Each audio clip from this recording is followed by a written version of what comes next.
40년이라는 세월은 결코 짧지 않았습니다. 매일 새벽 4시에 일어나 밀가루 반죽을 하고 커다란 가마솥에 육수를 끓이기 시작한 게 이젠 당연한 일상이 되었죠.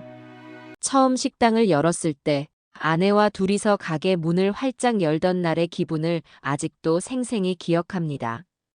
그땐 가구라고 해봐야 낡은 테이블 몇 개와 이웃에게 얻어온 중고 의자가 전부였어요. 그래도 마음만은 누구보다 부자가 된 듯 기뻤습니다. 우리 식당에 손님이 한 분이라도 찾아오면 감사해야지. 아내가 그렇게 말하며 첫날 가게를 열 때 저도 설렘 반 걱정 반으로 새벽 시장에서 직접 재료를 사왔습니다. 싱싱한 채소, 질 좋은 밀가루, 그리고 닭과 소뼈를 넉넉히 준비해야 했죠. 아무도 안 오면 어떡하나 싶어 가슴이 두근거렸습니다. 하지만 결국 한두 분씩 발걸음을 해주셨고 저는 달아오른 주방에서 열심히 땀을 흘렸습니다. 처음 온 손님들은 호기심 어린 표정이었어요. 이 근처에 칼국수집이 새로 생겼나 봐. 라는 소리가 슬쩍 들리기도 했습니다. 그럴 때마다 저는 큰 소리로 외쳤죠. 직접 반죽한 면발이 아주 쫄깃합니다. 아내는 그런 저를 귀엽다는 듯 웃으며 말했어요. 당신 참 재밌어요. 그게 제게는 대단한 응원처럼 느껴졌습니다. 시간이 조금 흐른 뒤 찾아주시는 단골 손님이 생겨났습니다. 오랜 세월 한결같이 밀가루 반죽부터 육수까지 정성을 다하면 손님들도 알아봐 주신다고 믿었어요. 특히나 새벽부터 우려낸 육수는 닭과 소뼈, 각종 채소와 향신료가 어우러져 깊고 진한 맛을 내야 했습니다. 그걸로 끓여낸 칼국수를 한 입 떠먹으면 땀이 쭉 빠져나가면서도 속이 든든해졌습니다. 오늘도 잘 먹고 간다는 한마디가 제겐 하루를 버티게 해주는 힘이었죠. 나이가 들면서 어깨와 허리에 무리가 왔지만 매일 새벽 똑같이 반복되는 노동이 힘들지만은 않았습니다. 이곳 식당이 저의 인생이나 다름없었기 때문이죠. 정성껏 면을 썰어내는 칼 소리, 끓는 물속에서 투명해지는 면발, 주방 가득 퍼지는 구수한 육수 냄새가 매일같이 저를 깨워줬습니다. 아내가 세상을 떠난 후에도 저는 가게 문을 열었습니다. 이젠 쉬시죠. 몸 힘드실 텐데요. 주변 사람들의 만류에도 저에게 이 식당을 포기한다는 건 상상조차 할 수 없는 일이었습니다. 함께 살아온 아내의 흔적이 주방 곳곳에 묻어 있었고 단골 손님들의 밝은 목소리가 그 빈자리를 조금이나마 채워준다고 느꼈습니다. 한 분 한 분 사연이 있는 손님들과 가족처럼 지내면서 저도 외롭지 않게 지낼 수 있었습니다. 할배, 그 옛날에 처음 가게 열었을 때 기억나요? 그 테이블에서 아내분이 직접 만두를 빚었지 않았습니까? 그런 추억을 나눌 때면 저도 덩달아 그 시절의 향기가 떠올라 마음 한켠이 따뜻해졌습니다. 그래서 더욱 식당 문을 닫지 못했습니다. 매일 가마솥에 손을 뻗어 닭뼈 상태를 확인하고 국물의 색이 적당히 우러났는지 지켜보는 게 습관처럼 몸에 밴저였습니다. 장작불이 풀풀 타오를 때 기분 좋게 들려오던 소리는 어느덧 현대식 버너의 불꽃 소리로 바뀌었죠. 하지만 저는 맘만큼은 절대 양보하지 않았습니다. 아내가 떠난 빈자리를 조금이라도 지키려면 이전과 똑같이 정성스러운 국물을 내야 한다고 생각했거든요. 하루하루 그렇게 이어진 시간은 어느덧 40년이라는 시간을 만들어냈습니다.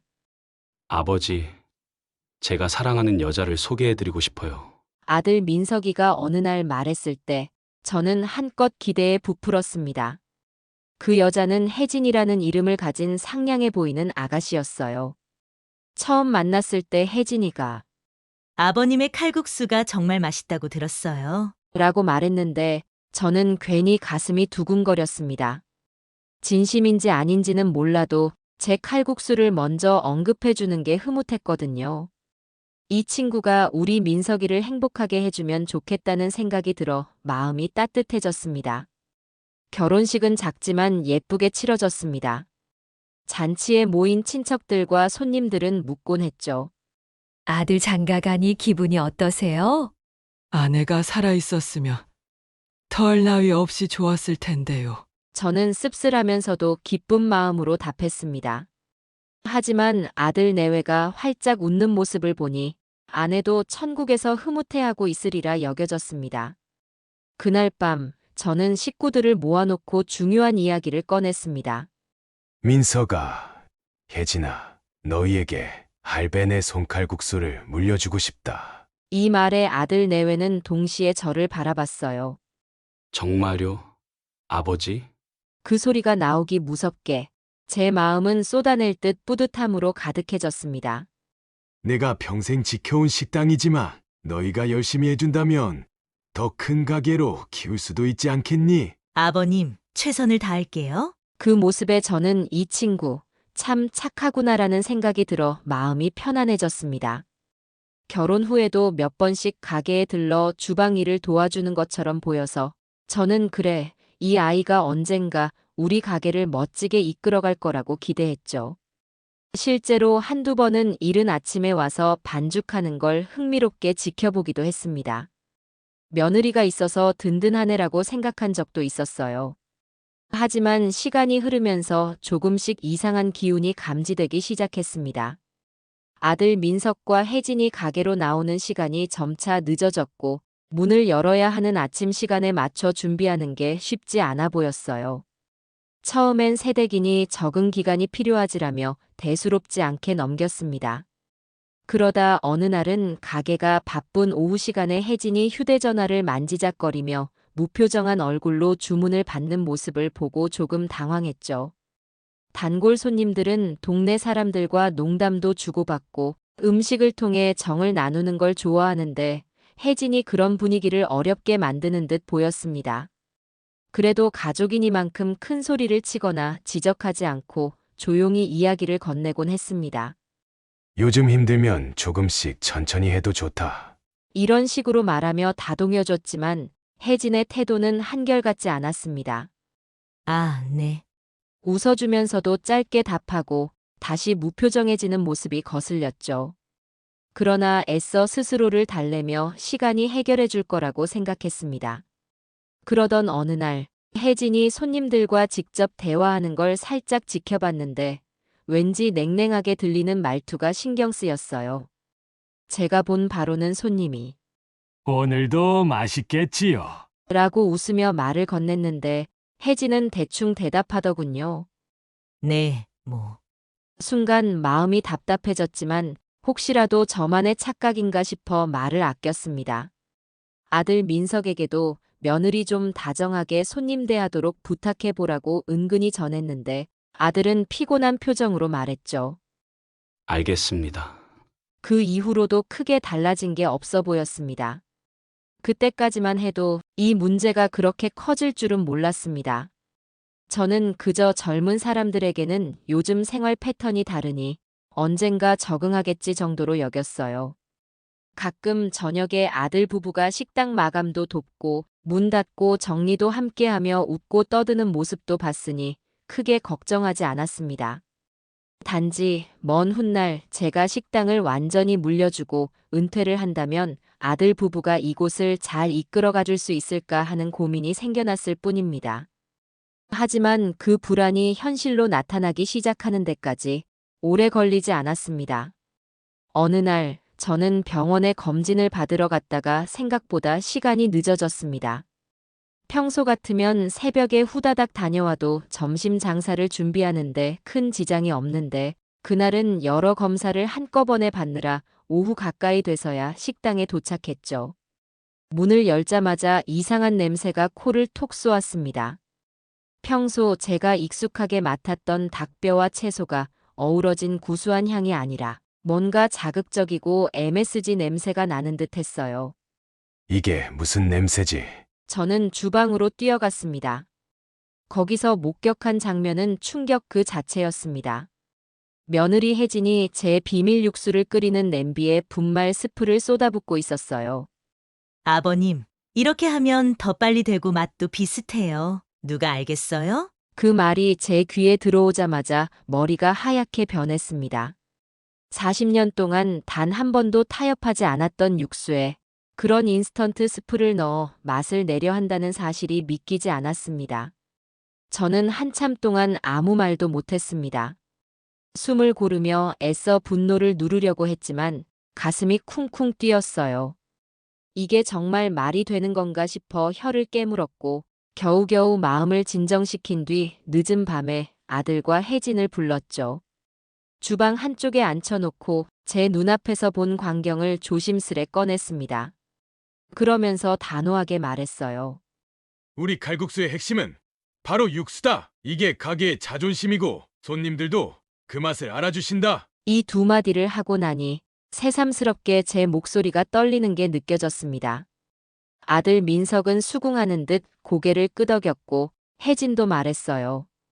알겠습니다. 그러나 그녀의 눈빛은 어딘가 다른 곳을 향하는 듯 했습니다. 제가 한평생 지켜온 레시피를 지켜달라고 당부한 그 밤, 제 마음은 편치 않았습니다.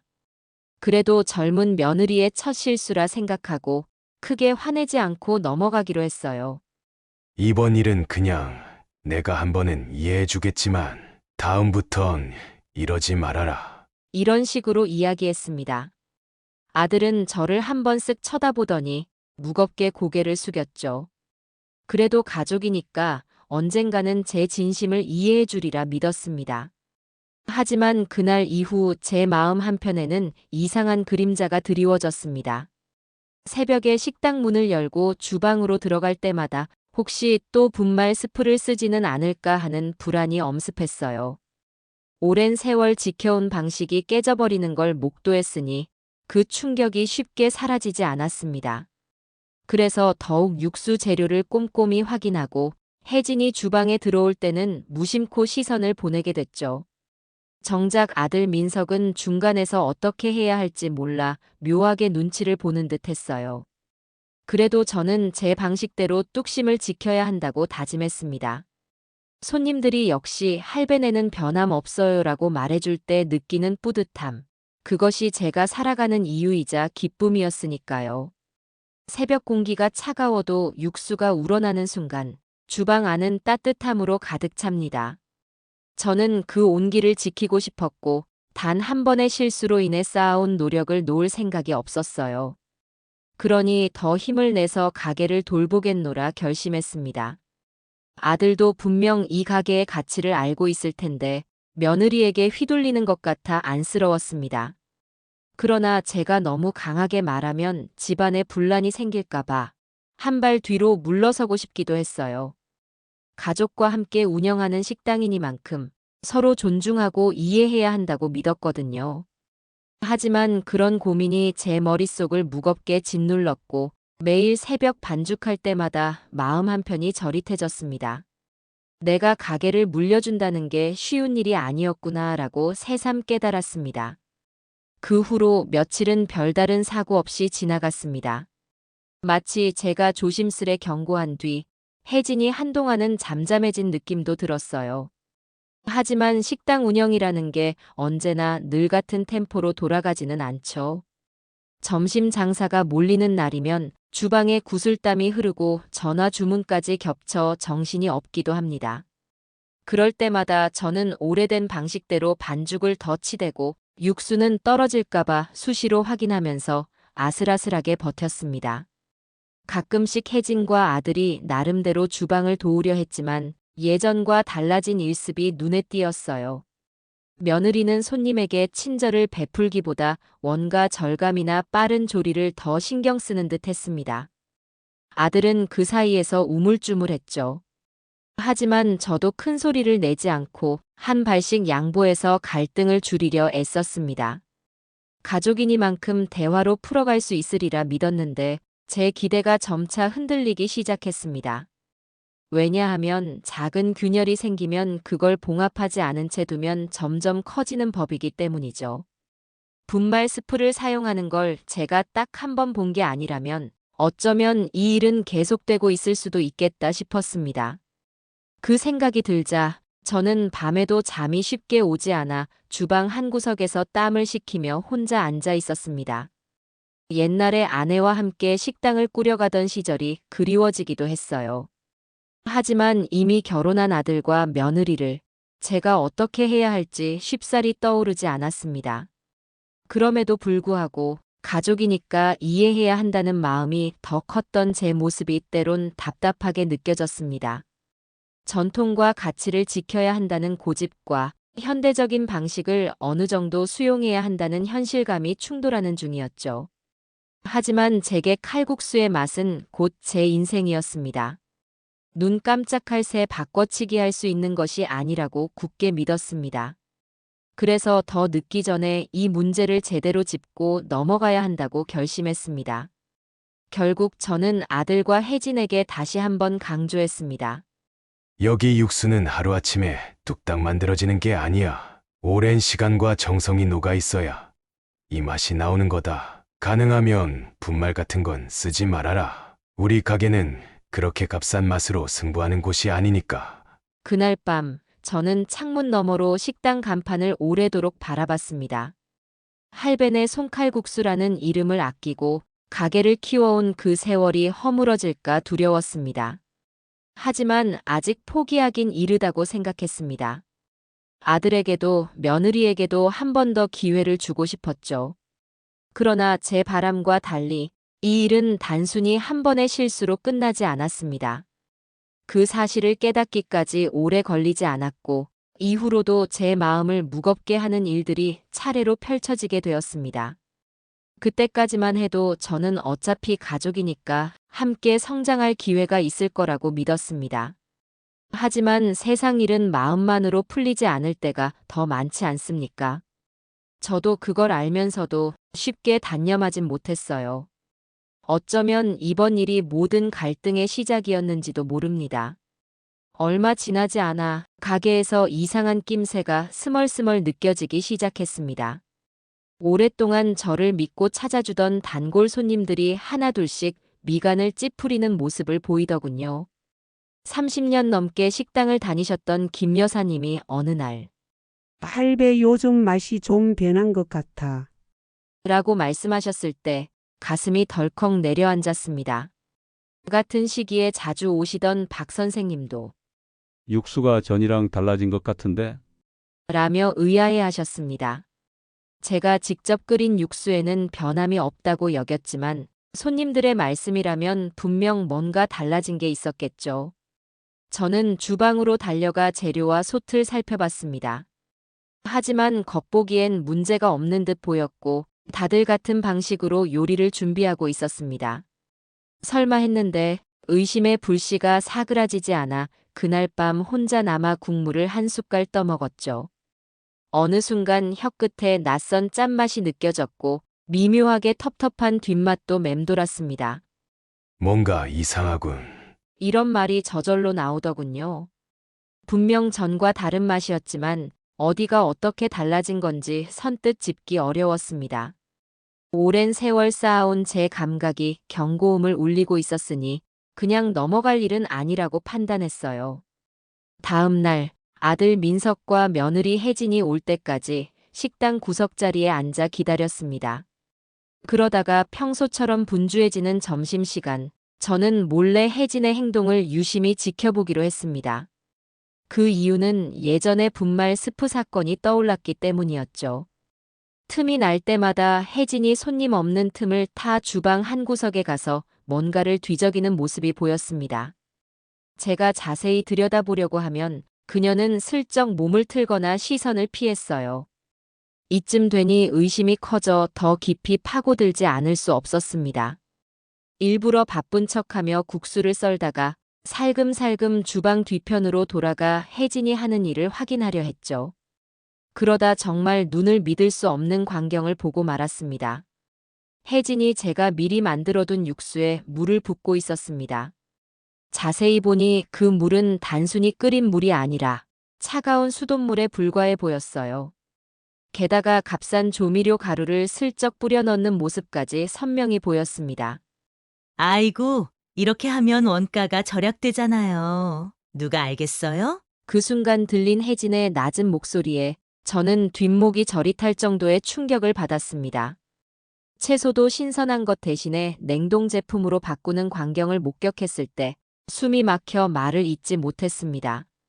예전에는 아내와 함께 새벽 시장에서 직접 고른 채소들만 골랐었는데 이제는 아무렇게나 해치우듯 대충 돌려막기 식으로 재료가 쓰이고 있었던 거죠.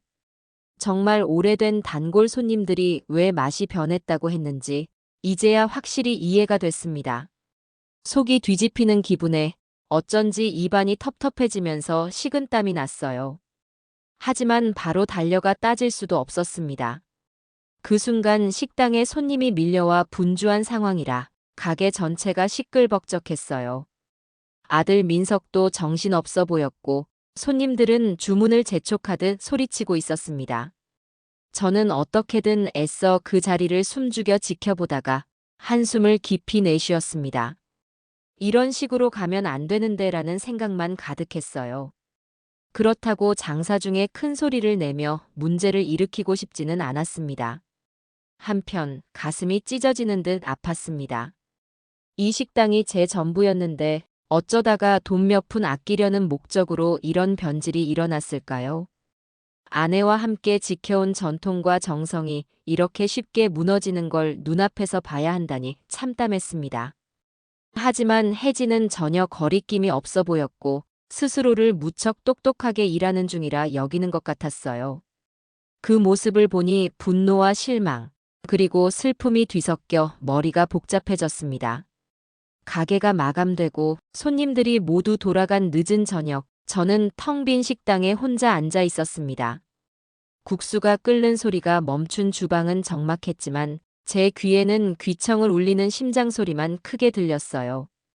육수를 끓이던 솥을 열어보니 제대로 우려낸 국물과는 비교도 안 되는 얇은 색의 국물이 있었습니다. 맛을 보니 역시나 싱겁고 MSG 특유의 강한 뒷맛이 혓바닥에 착 달라붙는 듯 했죠. 이게 정말 우리 식당에서 나올 수 있는 국물인가? 저는 스스로를 책망했습니다. 그날 밤은 너무 괴로워서 집에 들어가지도 않고 가게에서 불을 끈 채로 한참을 앉아 있었습니다. 아들 민석도 어디엔가 나가버렸고 혜진은 차가운 표정으로 먼저 퇴근했다고 들었습니다. 간판 불빛이 꺼진 주방을 가만히 바라보는데 아내의 목소리가 들려오는 듯 했습니다. 우리 가게는 정성으로 승부해야 해요. 이 말이 귓가를 맴돌 때 스스로 참아왔던 눈물이 왈칵 쏟아져 내렸습니다. 문제를 어떻게 풀어야 할지 고민이 깊었지만 아직 확실한 해결책이 떠오르지 않았습니다. 단골 손님들에게 더 이상 실망을 주고 싶지 않았고 동시에 가족 간의 갈등을 크게 키우고 싶지도 않았죠. 하지만 눈을 감는다고 사라질 문제는 아니었습니다. 내가 놓아야 하나 아니면 이대로 버텨야 하나 하는 두 가지 생각이 줄다리기를 벌이는 느낌이었어요. 결국 밤이 깊어 식당을 나서면서 다시 한번 굳게 마음먹었습니다. 그래도 이 식당은 내 전부다. 절대 포기하면 안 돼. 제가 그렇게 속으로 말하며 주먹을 살짝 쥐었어요. 그러나 혜진이 원가 절감을 핑계 삼아 마음대로 손을 대고 있다는 사실이 선명해졌기에 더 이상 방치할 수는 없었습니다. 가장 아픈 부분은 아들 민석이 그걸 알고도 명확하게 저지하지 않았다는 것이었죠. 그날 이후 식당 문을 열면서도 저는 마음이 어두워졌습니다. 단골 손님들의 변화는 순식간에 나타났습니다. 요즘 왜 이러지? 이전과 다르네. 이런 이야기가 여기저기서 들릴 때마다 저는 속으로 한숨만 깊어졌어요. 여태껏 쌓아온 믿음이 하루아침에 무너지는 건 한순간이었고 단골 손님들의 발길이 조금씩 줄어드는 느낌도 받았습니다. 아직까지 대놓고 불만을 터뜨리는 분은 많지 않았지만 그 조용한 침묵 속에 깃든 실망이 더욱 무섭게 다가왔습니다. 어쩌면 저는 이미 며느리를 강하게 질책해야 했을지도 모르겠습니다. 하지만 그동안 아들 부부에게 맡긴다는 말까지 해놓은 상황이라 쉽게 결단을 내리지 못했어요. 게다가 가족 간의 다툼이 식당 외부로 퍼져나가면 동네 분위기도 좋지 않을 테니 더 조심스러웠습니다. 그래도 가만히 있자니 제가 쌓아온 가치들이 하룻밤 사이에 사라질 것 같아 견딜 수 없었죠. 결국 마음 한구석이 무너져 내리는 걸 느끼면서도 한편으론 이 사태를 어떻게든 수습해야 한다고 결심했습니다. 그런데 때마침 더 큰 사건이 기다리고 있었습니다. 바로 식당의 40주년 기념 행사가 다가오고 있었거든요. 저는 그날만큼은 옛날 방식 그대로 최고의 재료와 정성을 다해 손님들을 대접하고 싶었습니다. 단골 손님들을 초청해 작은 파티를 열고 우리 가게가 여전히 건재하다라는 걸 보여주고 싶은 마음이 컸어요. 그러나 그 기념일은 결코 잊을 수 없는 잔혹한 장면을 선사하고 말았습니다. 가게 오픈 40주년이 되던 날, 저는 동이 트기도 전에 시장으로 향했습니다. 신선한 채소, 국물 내기에 적합한 뼈와 닭, 그리고 특별히 조금 비싸더라도 질 좋은 해산물을 준비했어요. 오늘 찾아오실 손님들에게 인생 최고의 칼국수를 대접하자. 이런 마음가짐으로 새벽부터 분주하게 움직였고 땀범벅이 되어서도 기분이 좋았습니다. 간만에 활기를 띠는 식당 풍경이 떠올라 괜히 마음이 들뜨기도 했습니다. 그러나 문제는 며느리 혜진이었습니다.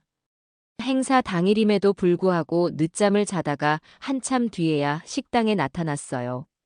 심지어 피곤한 표정으로 들어서자마자 아버님, 오늘 뭐 이렇게 준비를 많이 하셨어요? 힘드셨겠다. 라고 말하긴 했지만 그 목소리에는 전혀 미안함이 묻어나지 않았습니다. 아들 민석은 그녀를 감싸듯이 아버지, 혜진이도 요즘 피곤해요. 라며 도리어 저를 바라보았습니다. 순간 체념 섞인 한숨이 절로 나왔죠. 40주년 기념으로 초대한 손님들은 대부분 오랜 단골들이었습니다. 청년 시절부터 저희 가게를 지켜봐 주신 분들도 있고 저와 농담을 주고받으며 수십 년의 인연을 이어온 분들도 계셨어요. 점심 무렵 하나둘씩 자리를 잡은 그분들은 큰 기대를 품고 오신 듯 했습니다. 오늘은 뭔가 특별히 맛있는 게 나올 것 같아. 역시 할배 칼국수는 최고지. 이런 소리가 곳곳에서 들렸죠.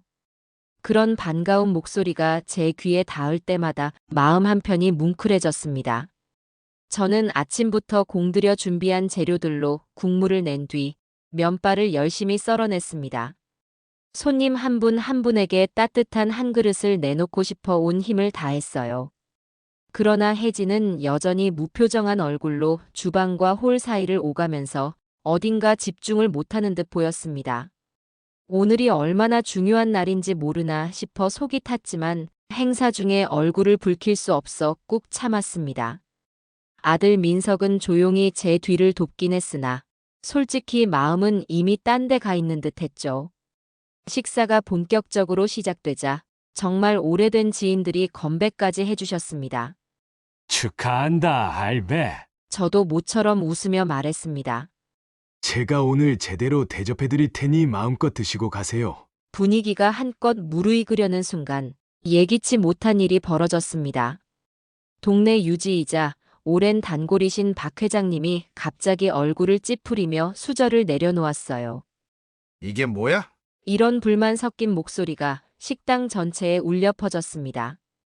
박 회장님의 그릇에는 작은 플라스틱 조각이 둥둥 떠 있었습니다. 평소 깔끔하기로 유명한 분이라 그 광경을 보는 순간 얼굴이 일그러지는 것도 무리가 아니었습니다. 순식간에 식당이 조용해졌고 다른 손님들도 하고 수군거리기 시작했죠. 저는 당황해서 당장 달려가 사과하려고 했습니다. 죄송합니다. 제가 미처 확인을 못했네요. 그런데 그때 혜진이 갑자기 불쑥 나서더니 이렇게 말했습니다. 그런 거 없었어요. 손님이 실수로 떨어뜨린 거 아니에요? 그 말에 저는 물론이고 박 회장님을 비롯한 손님들 모두 놀란 표정으로 혜진을 바라봤습니다. 박 회장님의 얼굴은 금세 붉어졌고 다른 분들도 어색하게 시선을 돌리거나 입을 다무셨죠. 말도 안 되는 상황이 벌어지자 제 머릿속이 새하얗게 비어버렸습니다. 제가 곧바로 떠올린 건 혜진이 주방에서 값싼 일회용 용기에 재료들을 담아두던 장면이었습니다. 아마 그 용기가 깨지거나 녹아서 플라스틱 조각이 국물에 들어간 것 같았습니다. 아이고, 이게 날로만 듣던 큰일이구나. 저는 순간 너무 황망해서 어떻게 대처해야 할지도 몰랐습니다. 박 회장님이 허탈한 표정으로 수저를 내려놓고는 씁쓸하게 고개를 저었습니다. 주변 손님들도 불편한 기색이 역력했고 식당의 기념일 축하 분위기가 사라진 채 냉랭한 기운이 감돌았습니다. 예전에 아내와 함께 준비했던 기념 행사는 손님들이 즐겁게 박수치고 웃으며 즐기던 자리였어요. 하지만 오늘은 처음으로 저의 식당에서 망신이 벌어지고 말았죠. 사실 플라스틱 조각이라면 당연히 식당 측 잘못으로 보고 사과를 드려야 할 일입니다. 그런데 혜진은 오히려 손님 탓으로 돌리며 무례한 태도를 보였죠. 순간 가슴이 쿵 내려앉는 느낌이 들었습니다. 마음은 급히 사과하고 문제를 수습해야 한다고 외치는데 몸이 움직이지 않았어요. 이토록 당혹스러운 상황에서 한편으로는 멈춰야 한다. 더 큰 싸움으로 번지면 안 된다라는 생각이 교차했습니다. 결국 저는 입술을 꾹 물고 머리를 깊이 숙이면서 박 회장님께 죄를 지었습니다. 하지만 이미 그분의 표정은 돌아오지 않을 정도로 굳어 있었죠. 제 식당에서 손님에게 이런 불편을 끼치는 건 40년 동안 단 한 번도 없었던 일이었습니다. 가슴이 무너져 내리는 심정이었고 동시에 며느리에 대한 분노와 실망이 폭발할 것 같았습니다. 그러나 손님들이 계신 자리에서 소리칠 수 없어 속으로 눈물을 삼키며 참고 또 참았어요. 이렇게 해서 죄송합니다. 다시는 이런 일이 없도록 하겠습니다. 결국 힘겹게 말했지만 분위기는 싸늘하기만 했습니다. 그 일을 계기로 다른 손님들도 애써 억눌러왔던 불만을 표출하기 시작했어요. 요즘 들어 국물 맛도 좀 달라졌고. 진짜 예전처럼 정성스럽게 만드시는 거 맞나요? 이런 말들이 여기저기서 들려왔죠. 마음 한구석에서 불안이 터져나오듯 고개를 들고 식당 안을 뒤덮었습니다. 저는 일일이 대답할 엄두도 못 내고 마치 소용돌이 한복판에 떨어진 기분이었습니다. 한때 이곳에서 행복을 나눴던 기억이 이렇게 무너질 수 있구나 싶어 그 자리에 무너져 내리고 싶었어요. 행사가 끝난 뒤 손님들은 빠르게 자리를 뜨셨고 저희 가게에는 착잡한 분위기만 남았습니다. 바닥에 굴러다니는 플라스틱 조각 하나가 시야에 들어올 때마다 또 한 번 심장이 쿵 내려앉았죠. 이건 단순히 식당의 위생 문제로 끝나는 일이 아니었습니다. 그날 밤 저는 앞치마도 벗지 않은 채 가게 뒷문에 기댄 채 한참을 서 있었습니다. 저는 들어가 볼게요. 혜진은 어찌된 일인지 이런 말만 남기고 사라졌고 아들 민석도 따라 나가버렸습니다. 텅 빈 주방에 울리는 정적 속에서 저는 손이 부들부들 떨리더군요. 이 식당 어쩌면 여기서 끝나는 게 아닐까. 무서운 상상이 스치고 지나갔습니다. 결국 사건 당일 밤 저는 자존심을 내려놓고 아들과 며느리를 불러 앉혔습니다. 이런 식으로는 안 된다. 우리 가게에 전통과 명성이 걸린 문제야. 제 목소리는 떨렸지만 최대한 분명하게 말했습니다. 그 말에 아들 민석은 고개를 숙이고 혜진은 눈을 굴리며 불만이 가득한 표정을 지었죠. 그 모습에 다시 한번 속이 뒤집히는 기분이 들었습니다. 아버님, 요즘은 다 이렇게 해요. 그렇게 고집을 부리시니까 수익이 적은 거예요. 혜진이 그 말을 내뱉자 저도 모르게 핏기가 사라진 얼굴로 그녀를 쳐다봤습니다. 40년을 이어온 가게의 가치와 전통을 고집으로 단정지어버리는 말투가 너무 모욕적으로 들렸거든요. 이 식당은 돈을 위해 시작한 게 아니다. 진심과 정성이 담긴 음식을 대접하기 위해 시작했어. 저도 한치의 양보 없이 목소리를 높였습니다. 격앙된 분위기에서 아들 민석이 조심스레 입을 열었습니다. 아버지, 혜진이 말도 일리가 있어요. 요즘은 효율성도 중요하잖아요? 그 한마디가 제 심장을 관통하는 듯 아팠습니다. 제가 평생을 걸쳐 소중하게 지켜온 가치를 아들마저 이해하지 못한다는 사실에 씻을 수 없는 상처가 생겼죠. 이 식당을 물려주려고 했던 마음이 그 순간에 산산이 깨져버렸습니다. 저는 한숨을 크게 내쉬며 아들을 똑바로 쳐다봤습니다. 이대로라면 우리가 한 지붕 아래서 식당을 운영하는 것이 과연 의미가 있는가 하는 의문이 들었죠. 너무 답답하고 화가 치밀었지만 일단 마지막으로 확인하고 싶었습니다. 그래. 너의 선택은 뭐냐? 이렇게 물을 수밖에 없었어요. 아들은 잠시 망설이더니 이내 혜진의 손을 잡았습니다. 죄송해요, 아버지. 저희는 좀 더 현대적인 방식으로 해보고 싶어요. 그 답을 들은 순간 등줄기를 타고 싸늘한 기운이 흘러내리는 듯 했습니다. 결국 아들은 제게서 등을 돌린 것이나 다름없었죠. 40년 역사를 지녀온 이 식당이 단지 수익과 효율성의 잣대로 평가받고 있다는 현실이 참담했습니다. 마치 제 삶 자체가 부정당한 기분이 들었습니다. 나는 손님들에게 따뜻한 한 끼를 대접하며 그들과 쌓은 정으로 이 식당을 키워왔다고 믿었는데 아들과 며느리는 그걸 이해하지 못했습니다. 분말 스프나 값싼 재료로 맛을 얼버무리는 게 현대적인 방식이라니 어이가 없고 막막했죠. 그 자리에 앉아 있는 것도 힘들어 저는 자리에서 벌떡 일어나 내일 다시 이야기를 하자며 돌아섰습니다. 더 이상 말을 이어갈 자신이 없었어요. 방에 들어와 한참을 멍하니 벽을 쳐다봤습니다. 이게 정말 우리 가족의 모습인가? 가슴이 꽉 막혀 뭘 어떻게 해야 할지 모르겠더군요.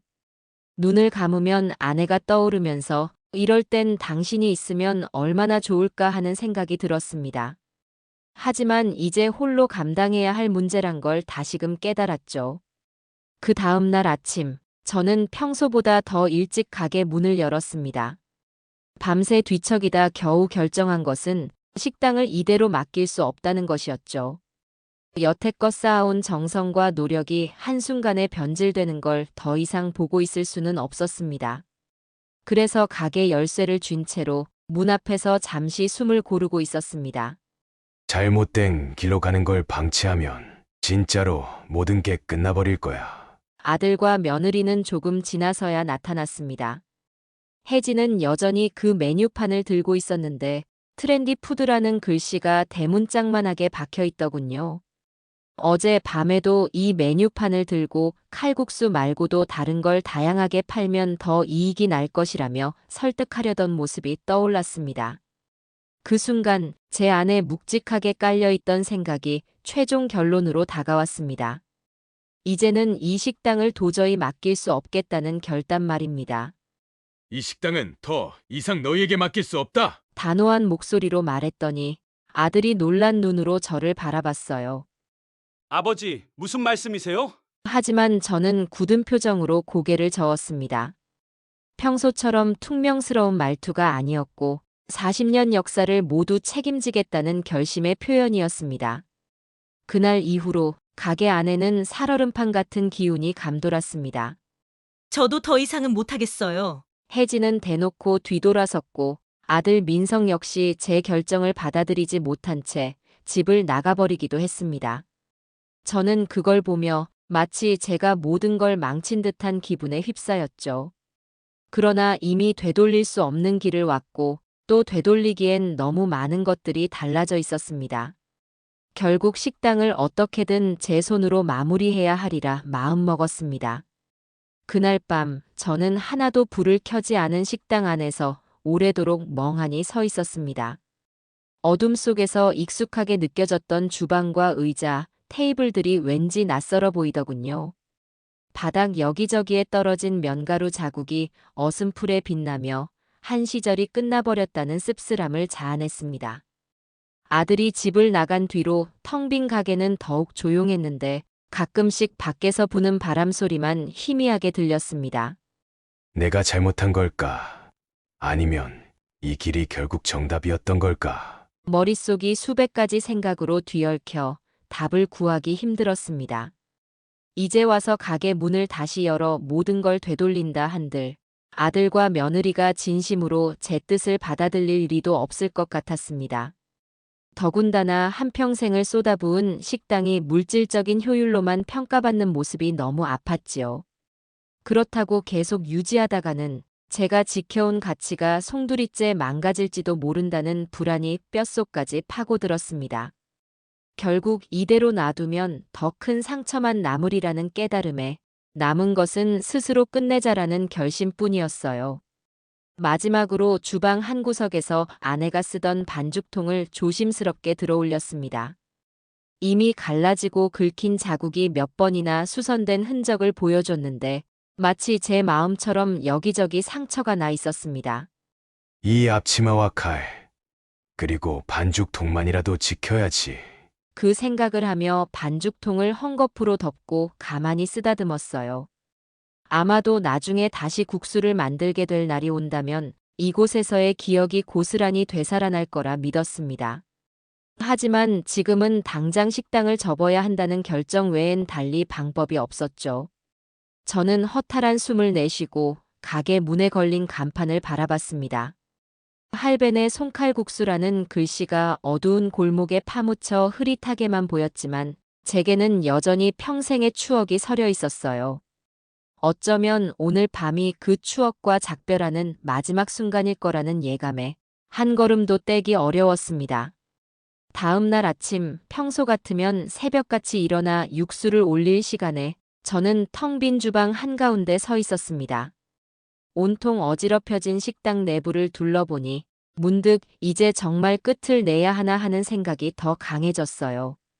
어제 일로 마음이 어지러웠고 가족 간에 쌓여온 갈등이 한꺼번에 터져버렸으니 이제는 되돌릴 방법조차 없어 보였습니다. 더 이상 이 상태로 식당을 끌고 갈 수 없다는 사실이 점차 분명해졌지요. 그때 밖에서 문을 여는 소리가 들렸습니다. 곧이어 허둥대는 발소리와 함께 가게로 들어온 사람은 아들과 며느리였습니다. 아들 민석이는 잔뜩 찌푸린 얼굴이었고 혜진은 화난 기색이 역력했어요. 나를 보자마자 혜진이 먼저 큰 소리로 말했습니다. 아버님, 이게 대체 무슨 일이죠? 갑자기 가게를 접겠다고 하면 저희 보고 어쩌라는 거예요? 그 말에 저는 한숨만 길어졌습니다. 이미 심신이 지친 상태라 차분히 설명할 기운도 없었지만 굳은 마음으로 다시 한번 결심을 되새겼어요. 아들은 마치 울분을 참는 듯 입술을 꽉 깨물고 있었습니다. 그러더니 날 선 목소리를 높였죠. 처음에 물려주신다고 해놓고 왜 이제 와서 이렇게 고집을 부리세요? 그 한마디가 제 속을 더 쓰리게 만들었습니다.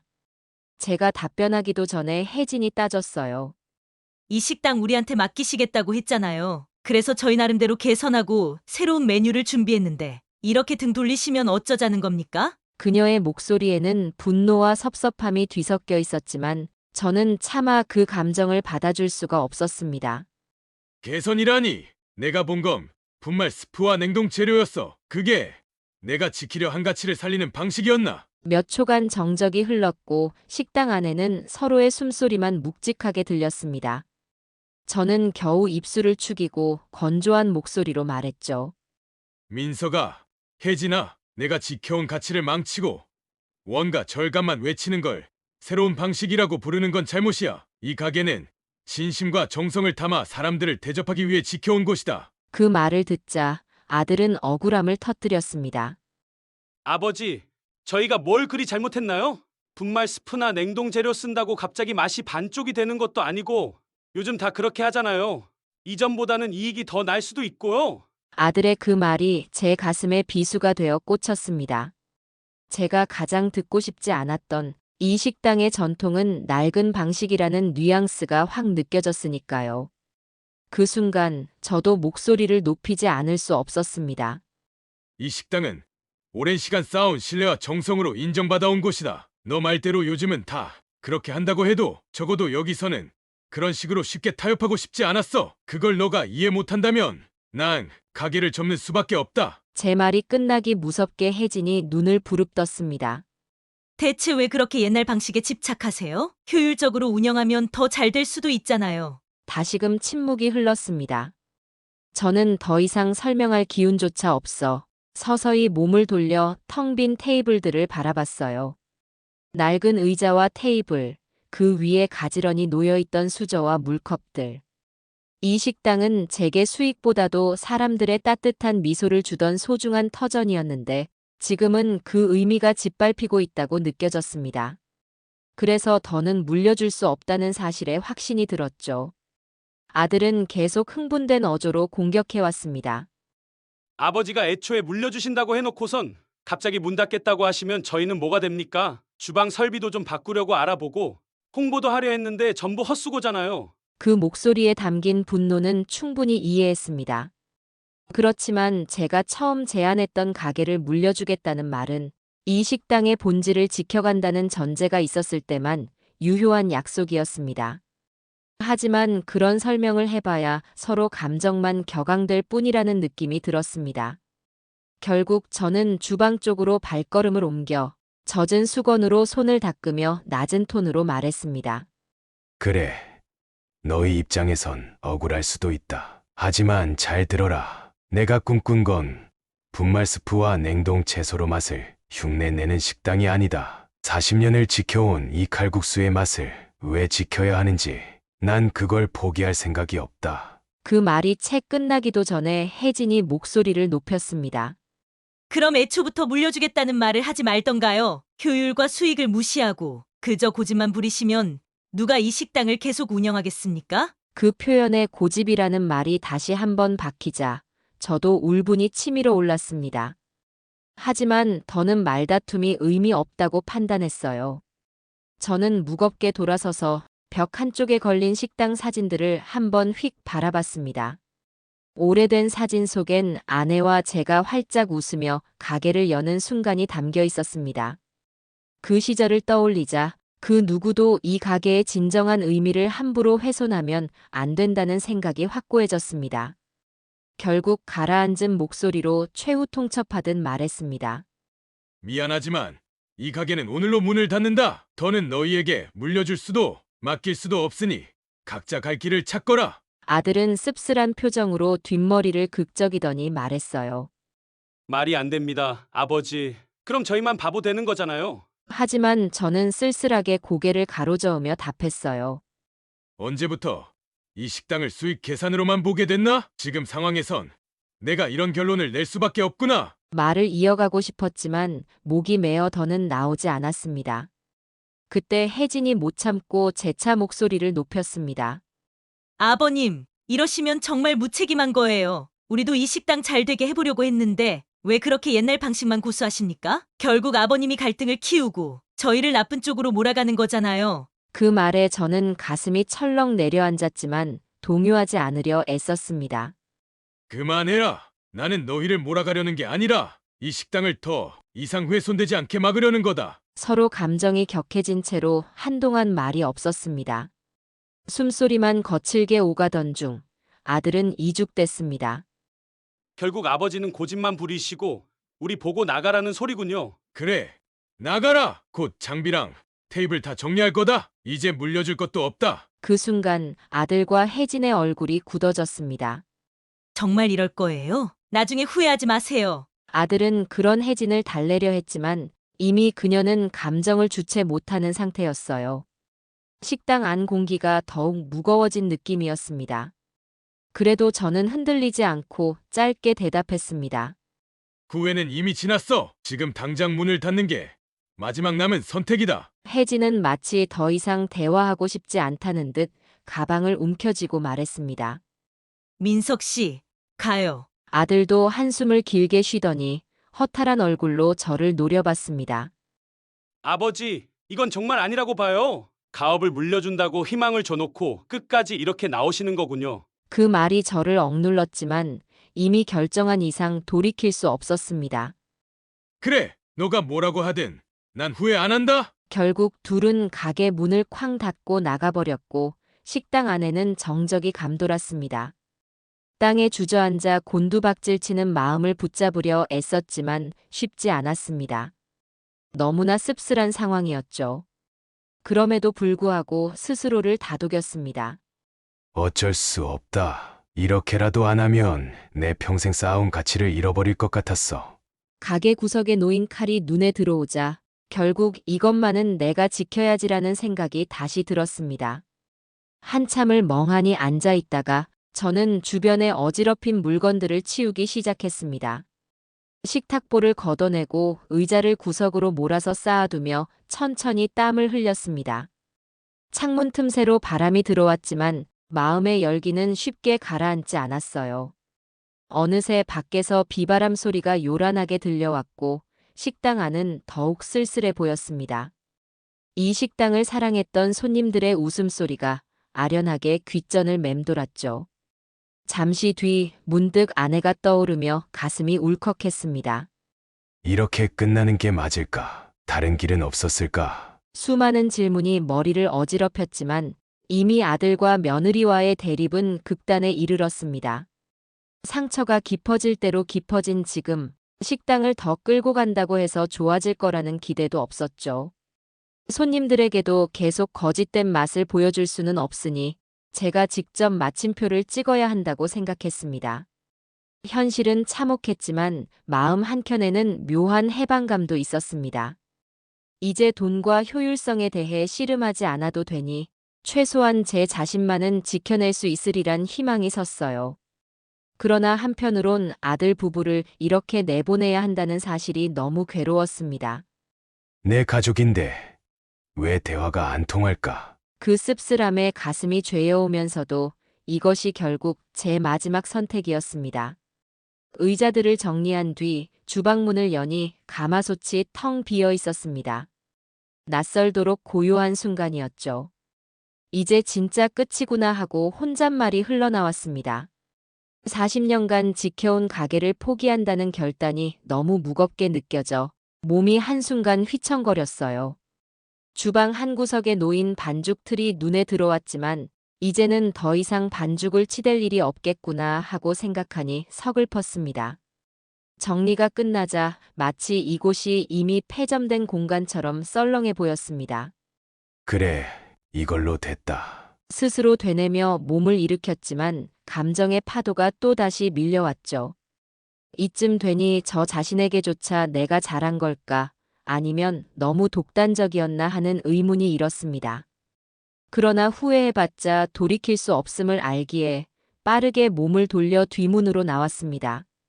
밖은 다소 흐린 날씨였지만 싱그러운 바람 한 줄기가 불어와 얼굴을 스쳐갔습니다. 이제는 이 땅에 발붙이고 땀 흘려온 40년의 세월을 접고 새로운 길을 모색해야 한다는 생각이 들었습니다. 아들과 며느리는 분명 원망하겠지만 시간이 지나면 언젠가 제 마음을 이해해줄 날이 오리라고 희망해봤습니다. 결국 이 식당은 제 삶 전체였고 그 가치를 훼손당할 바에는 제 손으로 끝내는 게 낫다는 결론이었죠. 그렇게 한 걸음씩 뒷문을 걸어 나와 조용히 하늘을 올려다봤습니다. 여보, 정말 미안하네. 그래도 난 이렇게라도 우리 식당을 지키고 싶었다네. 속으로 혼잣말을 하며 저는 마음을 굳게 다잡았습니다. 이곳에서는 모든 걸 마무리해야겠지만 언젠간 다른 곳에서 다시 칼을 들 수도 있으리란 생각도 슬며시 솟아올랐어요. 벌써부터 칼국수가 그리워질 것 같았지만 당장에는 쉬어야겠다고 결심했습니다. 그렇게 저는 가족과의 격한 갈등 끝에 제 손으로 식당 문을 닫기로 한 결정적인 순간을 맞이했어요. 식당 문을 닫은 후 저는 한동안 사람들을 피해 지냈습니다. 늘 바쁘던 삶이 하루아침에 멈춰버리니 몸도 마음도 적응하기 어려웠죠. 동네를 거닐다가도 누군가 말했습니다. 아이고 할배네 문 닫았다며? 그 말이 들리면 저는 괜히 시선을 피하고 싶어졌습니다. 멈칫하다가도 조용히 대답했죠. 예, 이제 좀 쉬려고요. 그 말을 남기고는 빠르게 발길을 돌렸습니다. 괜한 설명을 덧붙일 필요도 없고 할 마음도 들지 않았습니다. 사실 40년 넘게 지켜온 식당이 하루아침에 문을 닫았다는 건 누구에게도 큰 이슈였을 겁니다. 저도 그걸 잘 알았지만 이미 무언가가 제 안에서 한계에 다다른 상태였어요. 가족 문제든 운영 방식이든 수많은 갈등 속에서 더 이상 제 의지를 지키기 어렵다는 걸 깨달았지요. 차라리 손을 놓자. 이대로 억지로 붙들고 있다간 내 몸과 마음이 더 망가질 거야. 그렇게 결심하고 나니 허탈감과 동시에 묘한 해방감이 공존했습니다. 집 안에만 틀어박혀 며칠을 보내다 보니 무력감과 함께 이상한 불안감이 엄습했습니다. 평생을 바쳐왔던 식당 일이 사라지니 당장 뭘 해야 할지도 모르겠고 하루가 어찌 흘러가는지도 감이 잡히지 않았어요. 이대로 늙어가다간 내 정체성까지 잃어버리는 게 아닐까. 머릿속이 복잡해지자 오래 묵혀둔 생각이 슬쩍 고개를 들었습니다. 그래도 국수만큼은 다시 만들어 보고 싶다. 40년 동안 국수를 빚고 육수를 끓이며 지낸 세월이 하루아침에 사라지는 게 이렇게 허무하더군요. 주머니 칼처럼 내 손에 늘 익숙했던 반죽 과정과 커다란 솥에서 우러나오는 향은 제게 단순한 일거리가 아니었습니다. 그건 제 삶의 일부였고 존재 이유이기도 했죠. 그래서 도무지 칼국수를 완전히 놓을 자신이 없었습니다. 그렇게 마음속에 차오르던 갈증을 견디다 못해 결국 짐을 싸서 도시를 벗어나기로 결심했습니다. 지인이 공기도 맑고 조용한 마을 하나를 알고 있다며 소개해준 곳이 있었는데 가보지도 않고 무작정 가계약부터 했습니다. 평소라면 꼼꼼히 알아봤겠지만 이번만큼은 그저 조용히 살면서 국수나 써보자라는 마음뿐이었거든요. 막상 도착해보니 구불구불 이어진 산길과 드문드문 있는 집들이 제법 정겹게 느껴졌습니다. 도시의 소란스러움과는 정반대의 풍경이라 처음엔 조금 낯설었지만 금세 마음이 편안해졌죠. 아, 여긴 분명 내가 새로 뿌리 내릴 만한 곳이구나. 그리고 운명처럼 허름한 식당 한 칸이 나와 있었습니다. 주인이 이사를 가며 급히 처분하는 바람에 건물 상태는 그리 좋지 않았지만 가격이 저렴했고 무엇보다 주방 구조가 마음에 들었어요. 무심히 서 있는 낡은 간판을 떼어내고 직접 나무판에 글씨를 새겼습니다. 진짜 할배네. 별스럽지 않은 이름 같지만 저 스스로는 이번엔 정말 내 마음대로 할 테다라는 각오가 담긴 문패였죠. 가게를 열기 전날 밤 문득 긴장감이 엄습했습니다. 평생 식당을 해왔는데도 새로 시작한다고 생각하니 또다시 떨리더군요. 하지만 동시에 슬며시 살아나는 설렘이 기분 좋았습니다. 새벽이 밝기도 전에 직접 시장을 찾아가 재료부터 살펴봤죠. 도시에 비하면 품질 좋은 재료를 한눈에 고르기 어려웠지만 시간이 걸리더라도 발품을 팔기로 했습니다. 누가 뭐라 해도 나는 내 방식대로 국수를 만들어야지. 무겁게 장바구니를 들고 돌아와 가게 문을 열었을 때 낡은 테이블들과 주방이 저를 반겨줬습니다. 가마솥도 예전처럼 빛나진 않았지만 관리만 잘하면 될 거란 확신이 들었어요. 이제 다시 시작이야. 커다란 숨을 들이마시고 오래된 버너에 불을 붙였습니다. 솥에 물을 가득 채우고 닭뼈와 각종 채소를 넣으며 이 맛이 다시 돌아오려나 하는 기대가 살짝 피어올랐습니다. 가게 문을 정식으로 연 첫날, 사실 전혀 기대가 없었습니다. 아무도 모르는데 과연 손님이 오긴 할까? 그런데 고작 두어 시간도 지나지 않아 허름한 문을 열고 들어오는 낯익은 얼굴이 보이더군요. 예전에 제 식당에 자주 오던 단골이 먼 길을 찾아온 모양이었습니다. 할배, 다시 국수 하신다면서요? 구경 한번 해보러 왔어요. 그 말에 순간 울컥했지만 티내지 않으려 살짝 미소만 지었습니다. 주방으로 들어가 도마 위 밀가루 반죽을 꺼내면서 손끝이 약간 떨렸어요.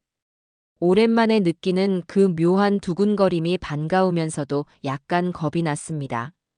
그래도 손으로 반죽을 치대고 면을 썰어낸 순간, 그래, 난 결국 이것밖에 할 줄 모르는 놈이지라는 생각이 들었습니다. 조심스럽게 육수에 면을 풀어넣으며 한 그릇이 완성될 때까지 눈을 떼지 않았죠. 손님 상에 국수를 내놓았을 때 그 사람의 표정이 환하게 밝아지는 걸 보니 한순간에 속이 뻥 뚫렸습니다. 역시 이 맛이지. 할배, 왜 이제야 돌아오셨어요? 단골이 반가워하며 묻는데 굳이 복잡한 사정을 말하고 싶지 않아 짧게 대답했어요. 조금 쉬고 싶었어. 그날 이후로 그냥 내 힘으로 또 살아가자는 결심이 확고해졌습니다. 식당 한 구석에 앉아 창밖으로 보이는 시골 풍경을 멍하니 바라볼 때면 예전 분쟁과 다툼이 줄곧 떠오르긴 했지만 이제 전혀 미련이 남지 않았습니다. 지금이 훨씬 낫다. 나는 내 신념을 지키고 나만의 방식으로 국수를 만들어내면 되는 거야. 며칠 지나지 않아 작은 마을에 소문이 조금씩 퍼졌습니다. 뭐라더라? 예전에 대단한 손칼국수집 했던 분이 여기서 새로 시작했다던데? 그 소문을 듣고 찾아온 몇몇 주민들이 국수를 맛보곤 엄지손가락을 세워줬습니다. 진짜 옛날 맛이네. 처음엔 손님이 너무 적어 장사가 될까 걱정도 됐지만 갈수록 한 명씩 늘어나는 걸 보고 마음이 한결 편안해졌어요. 돈을 많이 벌 생각은 없었고 그냥 잊을만 하면 찾아오는 분들에게 정직한 맛을 내보이자라는 것이 목표였습니다. 매일 새벽이면 예전 습관처럼 저절로 눈이 떠집니다. 온몸이 예전처럼 민첩하지는 않아도 가마솥 앞에 서면 이상하게 기운이 솟아나곤 해요. 육수에 쓰는 재료는 늘 정성껏 손질하고 시간이 오래 걸려도 뼈가 제대로 우러날 때까지 기다립니다. 조금만 더, 조금만 더. 그렇게 삶아낸 국물에서 구수한 향이 피어오르면 그제야 마음이 차분해집니다. 낮이 되면 간간히 손님들이 찾아옵니다. 바쁜 대도시와 달리 여긴 시간을 여유롭게 쓰는 분들이 많아서 식사를 천천히 즐기며 제게 이런저런 이야기를 들려주죠. 어느 할머니는 추억을 늘어놓으십니다. 여기서 국수 한 그릇 먹으니까 예전 생각이 나네. 내 시아버지도 국수를 참 좋아하셨는데. 그럴 때마다 저도 가만히 국수를 곱게 말아드리며 웃습니다. 마음 편히 드시고 가세요. 그 평온한 분위기가 이젠 제 삶의 전부가 됐습니다. 예전 식당에서 겪었던 골치 아픈 문제들은 더 이상 이곳에 없어요. 제가 뭘 하든 어떻게 육수를 내든 누구도 간섭하지 않습니다. 물론 어떤 날은 손님이 거의 없어 적자를 볼 수도 있지만 이상하게도 마음 한구석이 편안합니다. 에이, 오늘은 손님이 없구나. 그럼에도 불구하고 반죽을 해놨다가 저녁에 혼자 국수를 삶아 먹으면 그만이죠. 맛있게 한 그릇 비우고 나면 아, 이게 바로 내가 좋아하는 삶이구나 하고 실감하게 됩니다. 가끔씩 문득문득 전 식당에선 손님이 훨씬 많았는데 라는 생각이 스치긴 합니다. 그때는 아침부터 저녁까지 정신없이 바쁘고 수익도 꽤 괜찮았지만 정작 마음은 늘 위태로웠어요. 이제는 마음이 한결 가벼우니 몸이 조금 고단해도 참을 만합니다. 어떤 면에서는 질 좋은 자유를 누리고 있는 셈이죠. 또한 마을 주민들과 정을 쌓는 재미도 쏠쏠합니다. 조용한 시골이다 보니 한번 온 분은 또 오고 또 옵니다. 할배, 내일은 시장에 좀 같이 가봐요. 좋은 무가 들어온다고 하던데. 이런 권유를 받을 때마다 사람 사는 정이란 게 바로 이런 거구나 하고 느껴집니다. 서로 도와주면서 뭔가 특별한 것 없이도 충분히 행복하게 지낼 수 있다는 사실이 놀랍지요.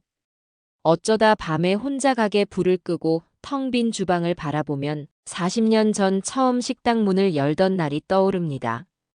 그 시절에도 낡은 테이블 몇 개와 중고 의자로 시작했고 무작정 맛으로 승부하겠다는 열정만 넘쳤죠. 그리고 세월이 지나면서 참 많은 일을 겪었지만 결국 제가 지키려 했던 건 그 시절의 초심이었던 것 같아요.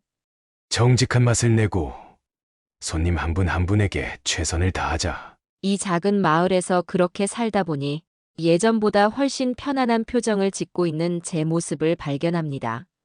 무례한 요구나 갑작스러운 갈등 없이 늘 같은 마음으로 국수를 만들 수 있다는 게 얼마나 큰 행복인지 몰라요. 당장 크게 벌지 않아도 오늘도 수고하셨다는 말 한마디면 충분합니다. 어쩌다 시끌시끌한 도시의 음식점 소문이 들려와도 이제는 전혀 흔들리지 않습니다. 나는 여기서 이대로 좋은 걸. 주말이 되면 마을 밖에서 오는 손님도 조금 늘어납니다. 입소문 듣고 일부러 들른다는 분들이 여기 오느라 길을 한참 헤맸다며 웃을 때 제게는 더 없는 보람이 생기죠.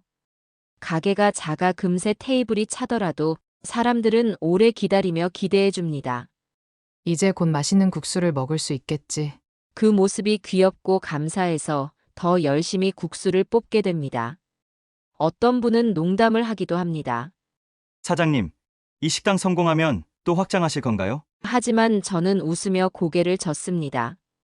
아유, 저는 이 정도면 충분해요. 더 크게 해서 정신없이 사느니 이렇게 조용히 살래요. 그럼 손님들은 역시 고집이 있으시네.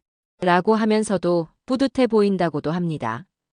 그럴 땐 마음이 한결 뜨거워져 사람들이 이런 내 태도를 좋게 봐주는구나 하고 다시 한번 느낍니다. 솔직히 말하면 몸이 예전 같지 않아 하루 종일 가마솥 앞을 지키는 게 때론 버겁기도 합니다. 허리가 아프고 다리가 저려도 국수 하나만큼은 내가 직접 만들어야겠다는 의지가 굳건해요. 그게 제가 살면서 찾은 작은 자존심이자 동시에 삶의 이유니까요. 그래서 고단함을 이겨내며 매일 새벽 불을 켭니다. 어차피 인생이란 게 다 고달픈 거라면 적어도 나는 내 소신대로 국수를 뽑으며 살고 싶습니다. 덜컥 손을 놓았던 시절엔 미련과 후회가 뒤섞여 저를 괴롭혔습니다.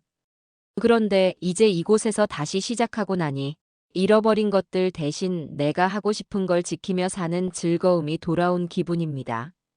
스스로가 떳떳하고 누구에게도 치우치지 않는 자유로움이 좋습니다. 그나마 내게 허락된 작고 소박한 행복이라면 이 이상 바랄 게 없어요. 오늘도 어김없이 해가 뜨기 전에 일어나 국물부터 올렸습니다. 갓 사온 채소를 씻고 밀가루 반죽을 만드는 과정에서 땀방울이 흘러내리지만 그 땀조차 달게 느껴집니다. 어쩌면 언젠가 진짜로 몸이 움직이지 않을 때까지 이 일을 할지도 모릅니다. 그날이 오면 그래, 평생 국수 만들다 끝났으니 후회 없다라며 웃고 싶어요. 낮이 되면 하나둘 들어오는 손님들을 맞이하며 그들이 정말 맛있었다라고 말해줄 때마다 제 어깨가 한결 가벼워집니다. 이 길이 정답이지. 남 눈치 안 보고 내 방식대로 열심히 사는 거. 그러니 다른 누가 뭐라 해도 상관없어요. 이미 마음속에 불어난 용기는 제가 다시 꺾지 않는 한 사그라지지 않을 겁니다. 세상이 아무리 변해도 저는 이 작은 가게에서 제 국수를 변치 않는 방식으로 만들 작정입니다. 굳이 누군가의 기대를 의식할 이유도 없고 빠른 속도로 돈 벌 생각도 없어요. 그저 오늘 찾아온 분들에게 한 끼 따뜻한 식사를 선물하고 서로 미소를 주고받으면 그만입니다. 이것이 제가 찾아낸 사이다 같은 해방감이니까요. 어제도 동네 할머니 한 분이 식사하시다 말고 덕분에 오늘 하루가 든든하겠네라고 하셔서 마음이 뭉클해졌습니다. 도리어 제가 감사한 마음이라 마무리로 국물 한 국자 더 드리고 건강 조심하세요라고 말씀드렸죠. 그러자 할머니는 내가 오래 살아야 여기 국수 자주 먹을 테지라며 환하게 웃으셨습니다. 그 장면이 제게는 무엇과도 바꿀 수 없는 보상이었습니다. 밤이 되면 가게 불을 끄고 의자와 탁자를 정리해 놓습니다. 주방을 한번 깨끗이 닦아낸 뒤 잠시 앉아 어두운 창밖을 보면 이상하게 마음이 차분해집니다. 이제는 불안과 걱정보다 내일도 맛있는 국수 만들자라는 설렘이 더 크게 자리를 잡았어요. 누구에게 설명할 필요도 없이 나만의 길을 가고 있으니까요. 식당 문을 닫고 사라졌던 시절의 우울감과 번뇌가 모두 사라진 건 아니겠지만 최소한 다시 뛸 수 있는 힘은 생겼습니다. 그게 제겐 중요했습니다. 어차피 인생에서 완벽한 행복 같은 건 찾기 어렵다는 걸 알지만 이 길 위에서 맞닥뜨리는 고단함은 오히려 달콤하게 느껴져요. 내 의지로 만들어내는 국수 한 그릇에 들어가는 수고로움이 지금 제 삶의 전부를 지탱해주고 있다고 믿으니까요. 가끔씩 도시에서 온 손님들이 묻곤 합니다. 여기만의 특별한 비법이 뭐예요? 그때마다 저는 웃으며 말해줍니다.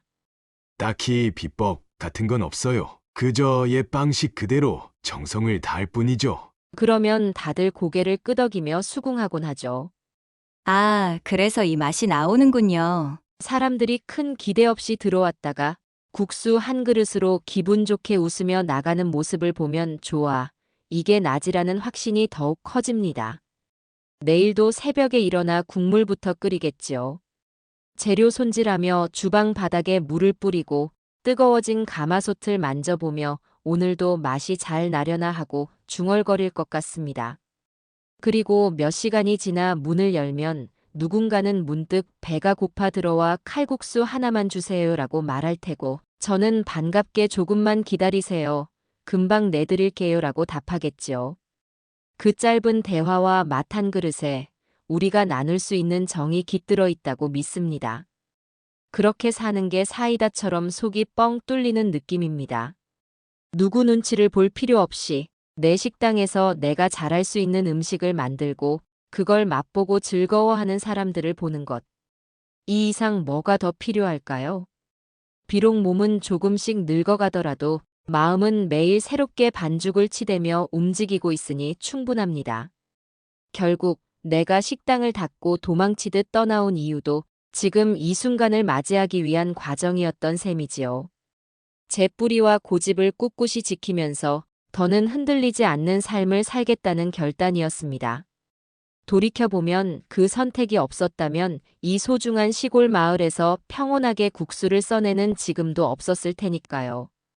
지금 저는 이곳 진짜 할배네라는 작은 간판 아래서 제 방식으로 당당히 살아가고 있습니다. 큰 돈이 되지도 않고 대단한 명성을 얻는 것도 아니지만 적어도 후회는 없습니다. 내가 진심을 다해 국수를 대접하고 사람들이 만족스레 그릇을 비우고 갈 때 느끼는 기쁨이야말로 제가 원하던 전부이니까요. 앞으로도 저는 이 길을 계속 걸어갈 겁니다.